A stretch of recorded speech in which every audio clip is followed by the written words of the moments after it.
Bom dia, boa tarde, boa noite. Meu nome é Kalel e esse é mais um dia do nosso programa de leitura da Bíblia. Muito obrigado pela sua presença. Te convido a sentar aqui comigo, pegando sua água, seu chá, o seu café, e vamos para mais um dia de leitura.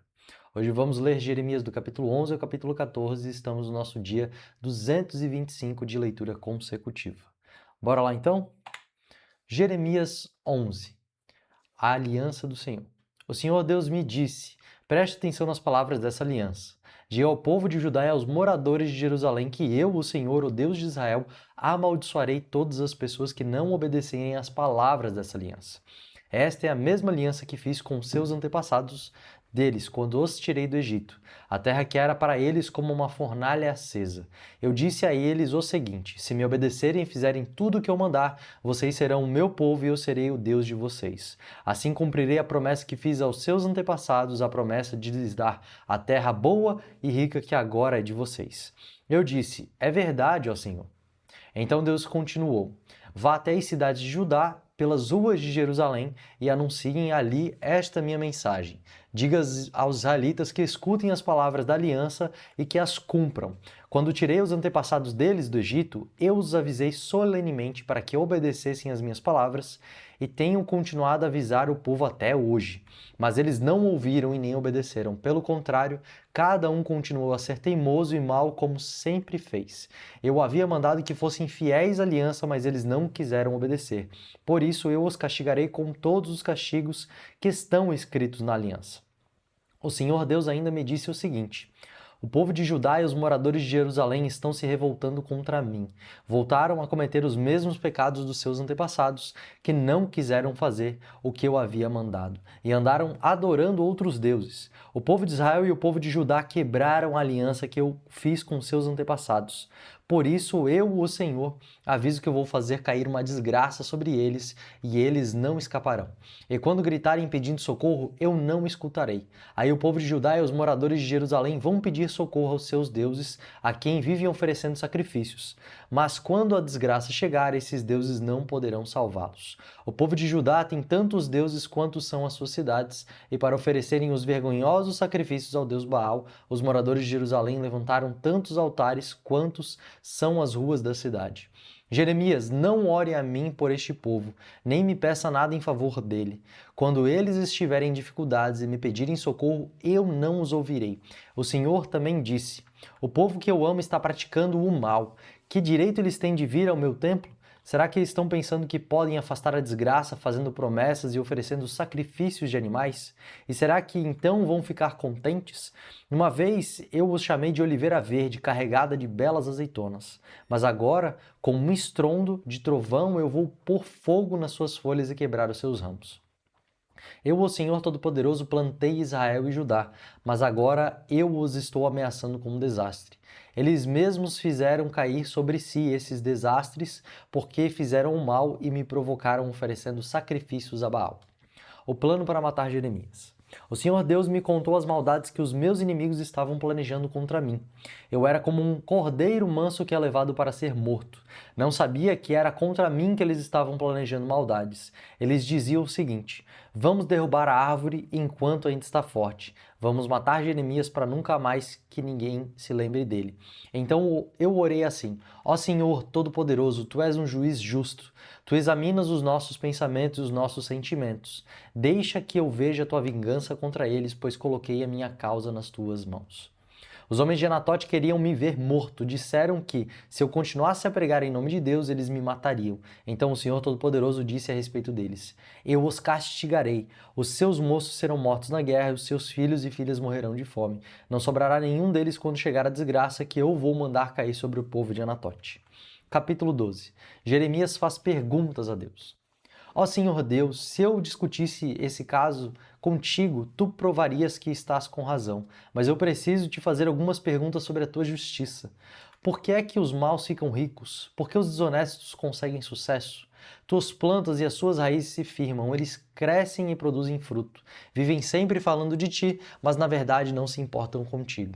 Mas tu, ó Senhor, me conheces e tu vês o que estou fazendo e sabes como te amo.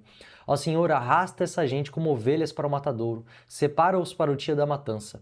Por quanto tempo a nossa terra ficará seca? Até quando o capim murchará em todos os pastos? Os animais e as aves estão morrendo por causa da maldade dos moradores da terra, que dizem: Deus não vê o que estamos fazendo. Deus responde: Jeremias, se você se cansa apostando corrida com homens, como é que vai correr mais do que os cavalos? Se você não se sente seguro numa terra de paz, como é que vai conseguir viver nas matas do Jordão? Então seus irmãos, gente da sua própria família, são traidores. Todos eles criticam você pelas costas. Não confie neles, ainda que venham com conversa de amigo. Deus fica triste com seu povo. O Senhor Deus disse: Abandonei o meu povo e rejeitei a nação que escolhi. Entreguei o meu povo que amo nas mãos dos seus inimigos. O meu povo escolhido virou contra mim como um leão na floresta. Eles gritaram contra mim e por isso eu os detesto. O meu povo escolhido é como um pássaro atacado de todos os lados por gaviões. Venham, animais selvagens, venham tomar parte na festa. Muitos governadores estrangeiros destruíram a minha plantação de uvas, pisaram os meus campos e fizeram da minha linda terra um deserto. Arrastaram a terra e ela está abandonada diante de mim. A terra toda virou um deserto, mas ninguém se importa. Em todos os morros do deserto aparecem homens para assaltar os outros. Eu mandei a guerra para destruir o país inteiro. Ninguém pôde ficar em paz. O meu povo plantou trigo e colheu espinhos.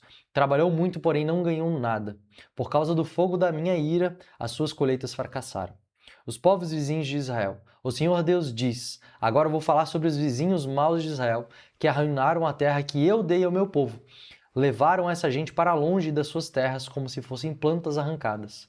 Eu tirarei o povo de Judá do meio deles, mas depois de levá-los para longe, terei pena deles e trarei cada nação de volta para a sua terra, para o seu país.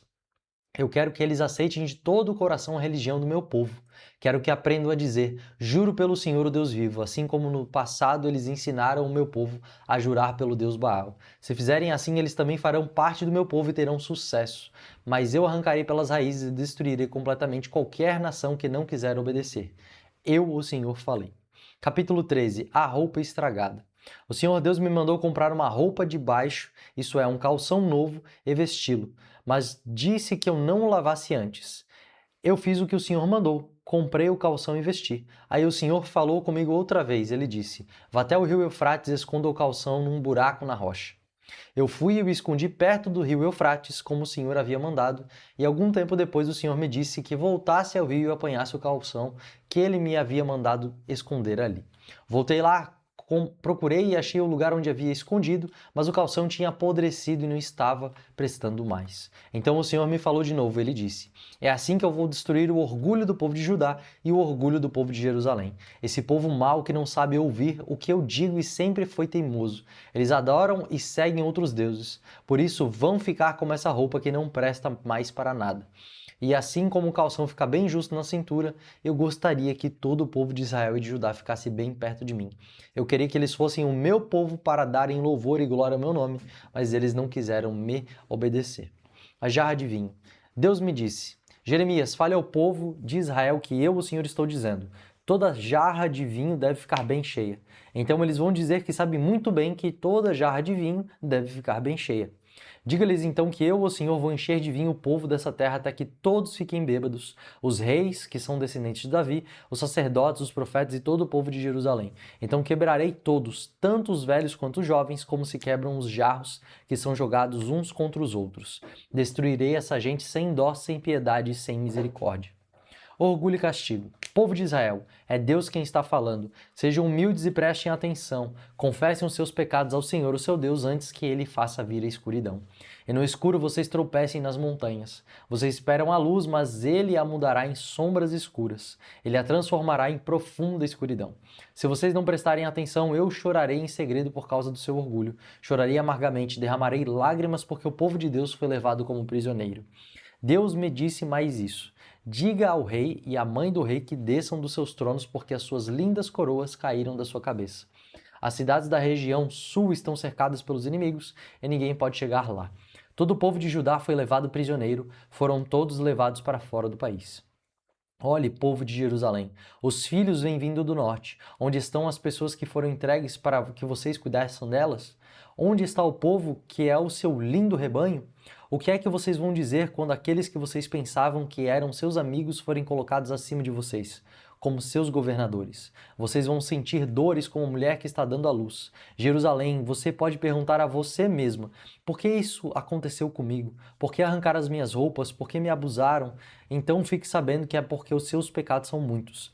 Por acaso um homem preto pode mudar a cor da sua pele e o leopardo tirar as suas manchas? Se isso fosse possível, vocês, que só sabem fazer o mal, também poderiam aprender a fazer o bem. Deus os espalhará como a palha que voa quando sopra o vento do deserto. O Senhor Deus disse que esta será a recompensa de vocês. É isso que vão receber porque vocês o esqueceram e confiaram em falsos deuses. Deus mesmo arrancará as roupas de vocês e os fará passar vergonha. Deus tem visto vocês fazendo coisas que ele detesta, como um homem que anda atrás da mulher do seu vizinho, como um cavalo que procura égua, assim vocês vão atrás de deuses pagãos nas montanhas e nos campos. O povo de Jerusalém está condenado.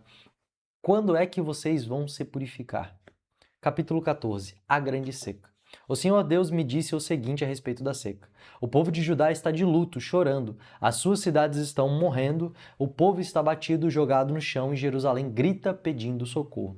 Os ricos mandam os empregados buscar água, eles vão até os poços, porém não encontram água e voltam com os potes vazios. Então cobrem a cabeça desanimados e atrapalhados. Os lavradores também cobrem a cabeça desesperados porque não chove e a terra está seca. No campo, as veadas abandonam as suas crias, pois não há capim. Os jumentos selvagens ficam parados nos altos dos morros e com falta de ar respiram como os lobos. Eles não enxergam bem por falta de pasto.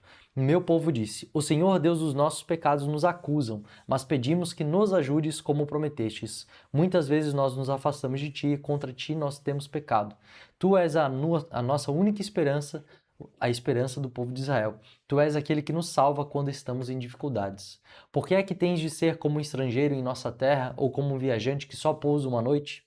Por que é que tens de ser como um homem que apanha de surpresa, como um soldado que não tem força para defender os outros? Mas tu, ó Senhor, está entre nós, e nós somos o teu povo. Não nos abandones. O Senhor Deus disse o seguinte a respeito desse povo: eles gostam de andar por aí e não sabem se controlar. Por isso, não estou satisfeito com eles. Eu lembrarei das maldades que fizeram e os castigarei por causa dos seus pecados. Aí o Senhor me disse: não me peça para ajudar esse povo, mesmo que jejuem e orem, eu não os ouvirei, não os aceitarei, mesmo que se ofereçam animais em sacrifício e me tragam oferta de cereais. Pelo contrário, eu os matarei na guerra e também por meio de fome e de doenças. Então eu disse: ó Senhor, meu Deus, tu sabes que alguns profetas estão dizendo ao povo que não vai haver guerra e nem fome. Eles afirmam que prometeste que em nossa terra só haveria paz. Mas o Senhor respondeu: esses profetas estão profetizando mentiras em meu nome. Eu não os enviei, nem lhes dei ordens e nunca lhes disse nada. As suas visões são mentiras e as suas adivinhações não valem nada. Eles inventam profecias só para enganar. Eu, o Senhor, digo a vocês que eu vou fazer com esses profetas que não enviei e que profetizem em meu nome, dizendo que não haveria guerra nem fome neste país. Eu os matarei na guerra e de fome. As pessoas a quem eles disseram essas coisas também serão mortas na guerra e de fome. Os corpos delas serão jogados nas ruas de Jerusalém e não haverá ninguém para sepultá-los. Isso acontecerá com todos eles, com suas esposas, seus filhos e suas filhas. Eles pagarão pelas suas maldades. Deus me mandou contar ao povo a minha tristeza e dizer: que os meus olhos derramem lágrimas dia e noite e que nunca parem de chorar, porque o meu pobre povo está muito machucado, está gravemente ferido. Quando vou ao campo, vejo os corpos dos homens mortos na guerra. Quando entro nas cidades, vejo pessoas morrendo de fome. Os profetas e os sacerdotes continuam seu trabalho, porém não sabem o que estão fazendo. O povo confessa o seu pecado. Ó Senhor Deus, será que rejeitaste completamente o povo de Judá? Será que detestas o povo de Sião? Por que nos feriste tanto que não podemos ser curados? Não, nós esperávamos a paz, mas nada de bom aconteceu. Pensávamos que íamos ser curados, mas o que veio foi o terror. Ó Senhor, confessamos o nosso pecado e o pecado dos nossos antepassados. De fato, pecamos contra ti. Lembra das tuas promessas e não nos despreze. Não deixes que seja humilhada a cidade de Jerusalém, o lugar do teu trono glorioso. Lembra da aliança que fizeste com o teu povo e não desiste dele. Nenhum dos ídolos das nações podem fazer chover, nem o céu pode fazer cair a chuva. Pusemos a nossa esperança em Ti, ó Senhor, nosso Deus, pois Tu é aqueles que fazes todas essas coisas. E essa foi a nossa leitura de hoje. E fazendo uma pequena recapitulação, no capítulo de Jeremias, no capítulo 11, Deus lembra da aliança feita com Israel e mostra que o problema do povo não era falta de conhecimento, mas falta de obediência. Eles haviam abandonado a aliança e seguido outros deuses, e por isso o Senhor anuncia o juízo e revela que nem mesmo as suas orações poderiam impedir as consequências dessa rebeldia. Jeremias também descobre que os próprios conterrâneos dele pretendiam o matar. Já em Jeremias 12, o profeta questiona a Deus porque os ímpios prosperam enquanto os justos sofrem. Deus responde mostrando que Jeremias ainda enfrentaria desafios maiores e o chama a perseverar. O capítulo também revela o coração de Deus diante do povo de Israel, que ele disciplina, mas também promete restaurar e ter misericórdia daqueles quando se voltarem para ele. Em Jeremias 13, nós podemos ver que Deus usa o símbolo do cinto de linho para mostrar como Judá havia sido criado para estar próximo de Deus, mas se tornou inútil por causa do orgulho e da idolatria.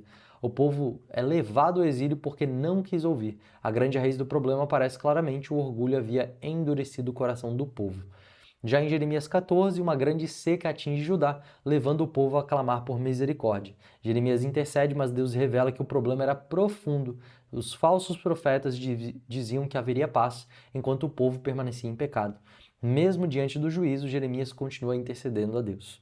A gente pode concluir que dos capítulos 11 ao 14, Deus mostra que não disciplina arbitrariamente. O juízo ele sempre vem depois de repetidos chamados ao arrependimento. Israel tinha a palavra, a aliança e a oportunidade de voltar, mas escolheu a idolatria e o orgulho. Ao mesmo tempo, vemos Jeremias como um profeta que sente a dor do povo, questiona, intercede e permanece diante de Deus. E a mensagem continua a mesma. Não basta conhecer a aliança, é necessário obedecer a Deus e abandonar aquilo que ocupa o lugar dele. Gostaria de chamar a nossa atenção então para a porção que nós vamos analisar hoje desse texto, que é Jeremias 12, do versículo 14 ao 17, que vai falar o seguinte: os povos vizinhos de Israel, versículo 14. O Senhor Deus diz: agora vou falar sobre os vizinhos maus de Israel que arruinaram a terra que eu dei ao meu povo. Levarei essa gente para longe das suas terras como se fossem plantas arrancadas.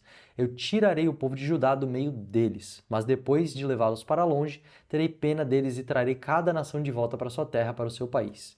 Eu quero que eles aceitem de todo o coração a religião do meu povo. Quero que aprendam a dizer: juro pelo Senhor, o Deus vivo. Assim como no passado eles ensinaram o meu povo a jurar pelo Deus Baal, se fizerem isso, eles também farão parte do meu povo e terão sucesso. Mas eu arrancarei pelas raízes e destruirei completamente qualquer nação que não quiser me obedecer. Eu, o Senhor, falei. Aqui nós podemos ver uma passagem muito interessante que fala a respeito de um oráculo que Jeremias recebeu de Deus, que fala não somente a respeito do povo de Israel, mas também a respeito dos demais povos. Jeremias, quando foi chamado, ele foi chamado para ser profeta das nações. Então não era simplesmente ao povo de Israel, porque Deus é Deus de todas as nações, e quando ele manda os seus profetas, não é simplesmente para um povo, ele manda para todos os povos o escutarem. Além disso, é mencionado que no versículo 16 fala o seguinte: eu quero que eles aceitem de todo o coração a religião do meu povo. Quero que aprendam a dizer: juro pelo Senhor, o Deus vivo, assim como no passado eles ensinaram o meu povo a jurar pelo Deus Baal. Deus está falando a Jeremias que o povo se deixou ser influenciado pelos demais povos, pelas demais nações, e que vai experimentar junto delas o mesmo juízo que Deus tinha separado para todos eles. É declarado também que não apenas o povo de Judá, mas todos esses povos reconheceriam no futuro que eles fizeram diante de Deus e se arrependeriam. E como Deus faria com os judeus, também posteriormente faria com todos os demais povos da terra, perdoando seus pecados através da pessoa de Jesus Cristo. William MacDonald vai falar no seu comentário popular do Antigo Testamento o seguinte: posteriormente, os gentios seriam restaurados às suas terras, e se deixassem os ídolos e buscassem o Senhor, teriam parte nas bênçãos divinas no meio do seu povo. Porém, se continuassem a adorar os outros deuses, seriam exterminados. O comentarista bíblico ele vai deixar muito claro para nós que outras pessoas que não tinham nada a ver com a bênção de Abraão e com os costumes e a lei do povo poderiam ser abençoados se arrependessem e se ajuntassem ao povo de Israel. Não se eles se ajuntassem como nação, mas se eles se ajuntassem para adorar o único Deus vivo. Quando Deus fez a sua aliança com Abraão, ele promete a terra de Canaã pessoalmente e particularmente para a porção de Israel. Ele vai falar isso em Gênesis 12, do versículo 1 ao 3, que diz o seguinte: Ora, disse o Senhor a Abrão, sai da sua terra, da tua parentela e da casa do teu pai, e vai para a terra que eu te mostrarei. De ti farei uma grande nação e te abençoarei e te engrandecerei o nome. Sê tu uma bênção, abençoarei os que te abençoarem e amaldiçoarei os que te amaldiçoarem. Em ti serão benditas todas as famílias da terra.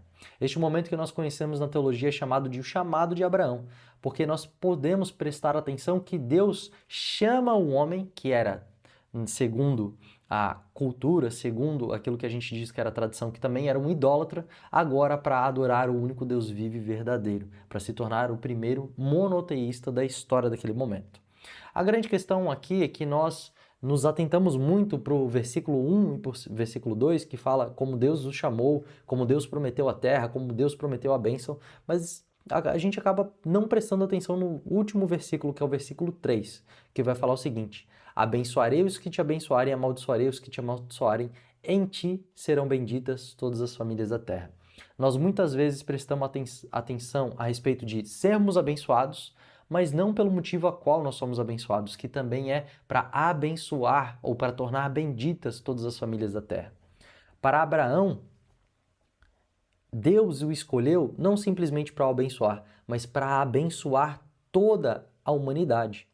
O propósito de Deus não era fazer simplesmente Israel um patinho bonitinho, enquanto todas as demais nações eram os patinhos feios. Deus chamou Israel de maneira soberana para participar do seu processo redentivo para toda a humanidade. Através de Israel, Deus poderia novamente abençoar e trazer o primeiro estado que se vivia no Jardim do Éden de novo para todas as nações. Para que isso viesse a acontecer, Israel precisava ser diferente, ele precisava ser separado, ele precisava ser santo, ele precisava ser completamente oposto ao que todas as demais das nações eram nas suas épocas, porque todas elas estavam perdidas. O plano era que, ao verem os povos que Deus tinha abençoado, o povo de Israel, como eles eram protegidos e como eles eram singulares em meio a todas essas coisas, os povos iriam a Israel para aprender com ele o que eles tinham feito. Eles iriam olhar para sua administração, eles iriam olhar para suas posses, eles iriam olhar para o seu poderio militar, mas a grande diferenciação deveria ser o seu Deus.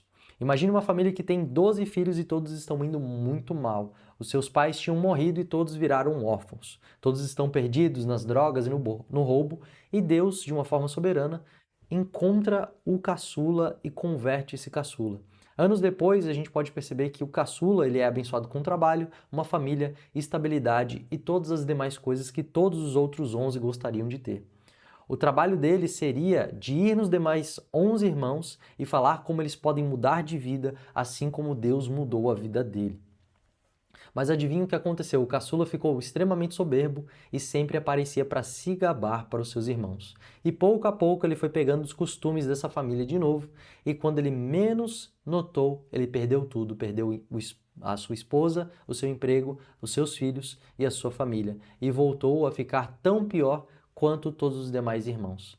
E é exatamente isso que está acontecendo com Israel. Israel foi chamado para ser diferente, para que dessa forma pudesse apresentar a fonte de salvação e redenção para todo mundo. Mas ele escolheu voltar e viver igual a todo mundo. O desejo de pertencer acabou não apenas com a possibilidade de ajudar todos os demais povos, mas também vetou para si mesmo a bênção que Deus tinha instituído. Paulo vai nos alertar a respeito dessas coisas em Romanos 15:4, que tudo quanto a hora foi escrito, para nosso ensino foi escrito. Isso significa que essa história deve nos servir para algum tipo de exortação ou ensino nos nossos dias atuais. Jesus, no Sermão do Monte, vai falar a respeito dessas mesmas coisas com uma parábola dizendo que nós devemos ser o sal da terra e a luz do mundo. Parábola no Sermão do Monte de Mateus 5,13 vai dizer: vós sois o sal da terra, ora, se o sal vier a ser insípido, como lhe restaurar o sabor? Para nada mais presta, senão para ser lançado fora e ser pisado pelos homens. Já no versículo 14, logo em seguida, fala: vós sois a luz do mundo. Não se pode escolher a cidade edificada sobre um monte, nem se acende uma candeia para colocá-la debaixo do alqueire, mas no velador, e ilumina a todos os que se encontram na casa. Assim, brilhe também a vossa luz diante dos homens, para que esses vejam as boas obras e glorifiquem o vosso Deus, o vosso Pai que está nos céus. O sal e a luz são duas metáforas para simbolizar como nós devemos ser, as nossas qualidades. Nós devemos ser pessoas que retardam o processo de apodrecimento da sociedade. Nós temos que ser pessoas com grande valor e estima diante da sociedade. Que nós precisamos ser pessoas que podem ser colocadas em lugares de influência e que não vão ser influenciadas. Que nós devemos ser pessoas que nos destacamos e levamos o discernimento e iluminação onde existe escuridão e perdição.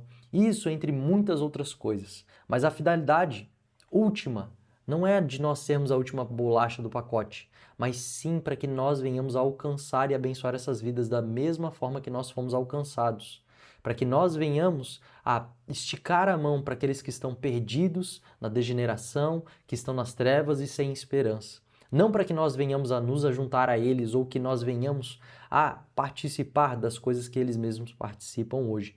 Nós buscamos muitas vezes as bênçãos de Deus e esquecemos que nós é que deveríamos ser a bênção ambulante que Deus enviou para redimir e abençoar todas as demais famílias da terra. A vida de Jacó sempre foi buscar bênção atrás de bênção e tudo ia mal para ele. Até no momento que Deus mudou o nome dele, Deus mudou a história dele e ele começou a entender que, na verdade, ele era a bênção. Neste momento a gente vai ver que no final da vida dele, ele começa não a correr atrás de bênção, não a roubar as bênçãos, mas a decretar e a declarar a bênção de Deus sobre não apenas a sua família, mas até sobre o rei que estava sobre o Egito, quando ele foi levado para lá. O que nós podemos perceber aqui é que se nós não cumprirmos o propósito, nós também vamos nos extraviar em meio ao processo. O propósito que nós temos aqui é semelhante ao de Israel. É abençoar, é levar as boas novas para as pessoas, é ser sal e luz onde quer que nós estejamos, é ser sim diferente das pessoas, não porque nós somos melhores, mas porque é necessário ser diferente para que nós venhamos a poder apresentar para elas uma realidade diferente. A grande questão que Deus está exclamando com Jeremias aqui é: gostaria que o meu povo tivesse tomado uma atitude de se preservar naquilo que eu lhe tinha falado para fazer. Já que eles não fizeram isso, eu vou ter que botar ele na balaia com todo mundo, vou ter que tratar com todo mundo como eu tratava antigamente, na base do ferro e do fogo, e depois, quando eles perceberem que estavam errados, eles vão poder novamente instruir os outros. E a palavra de Deus fala que todas as pessoas na terra pegarão nas roupas dos judeus para poderem serem salvas. Isso, quando nós falamos esse versículo em específico, não quer dizer que é o Deus que eles simplesmente estão dizendo para obedecer os rituais e os mandamentos, mas que a salvação, ela provinha dos judeus. E os judeus se esqueceram disso. Os judeus se esqueceram que eles detinham a salvação e que essa salvação precisaria ser anunciada para todos os demais povos. E da mesma forma como é conosco. A igreja tem a revelação de Jesus Cristo, que é a salvação para todos os povos. Será que nós esquecemos que essa é a maior bênção de todas e que aonde quer que nós devamos ir, nós precisamos também levar essas boas novas do Evangelho e que todas as demais coisas que nós precisarmos ao fazer isso, elas vão estar totalmente dentro desse pacote? Sermão do Monte vai falar para nós: buscai, pois, o seu reino e a sua justiça e todas as demais coisas vos serão acrescentadas. Que nós não venhamos a nos esquecer, como o povo de Israel esqueceu, que anunciar as grandezas do nosso Deus é a nossa principal e maior missão, e que em meio a isso, todas as coisas são acrescentadas, e que nós não podemos perder esse senso, esse propósito, senão nós podemos acabar não apenas perdendo a bênção que nós temos por nos relacionarmos com Deus da forma que nós nos relacionamos, mas que nós também podemos voltar para a estaca zero, voltar para aquele mesmo lugar onde Deus nos recolheu e nos tirou, para ali tratar de novo com o nosso caráter, para nos levar para o caminho que Ele deseja. Que Deus nos abençoe e que a gente possa nos encontrar aqui amanhã. Até mais!